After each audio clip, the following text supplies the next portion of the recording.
Борьба с коронавирусом продолжается. Глава Республики Коми Владимир Уйба провел межведомственный оперативный штаб по противодействию распространению новой коронавирусной инфекции.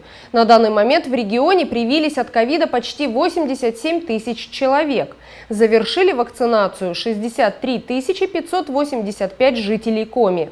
Надо разъяснять каждому человеку, почему так важно и необходимо прививаться. Ковид – это очень тяжелое заболевание, которое нам просто так не победить. Чтобы создать устойчивый коллективный иммунитет и стабилизировать ситуацию с ростом заболеваемости COVID-19, надо вакцинировать не менее 60% взрослого населения. Если мы этого не сделаем, то можем получить очередную волну заболеваемости, а значит, будем вынуждены вернуться к ограничительным мерам. Тот же малый и средний бизнес может снова оказаться в блокаде. Этого нельзя допустить, подчеркнул Владимир Уйба. Интинские врачи приглашают всех жителей округа, кто еще не сделал прививку, на вакцинацию. Медики работают ежедневно без выходных. Для удобства горожан созданы максимально комфортные условия. Несколько прививочных кабинетов открыты в поликлинике номер 1. На выходных в центре города работает передвижной прививочный пункт. По субботам и воскресеньям врачи принимают пациентов в доме быта с 13 до 16 часов без предварительной записи. Мобильные бригады медиков выезжают на предприятия для вакцинации сотрудников на рабочих местах. Люди с ограниченными возможностями здоровья могут пригласить врача с медсестрой на дом в удобное для них время. Проблем, связанных с нехваткой вакцины от коронавируса, в Инте нет. При отсутствии медицинских противопоказаний прививку может сделать любой желающий старше 18 лет.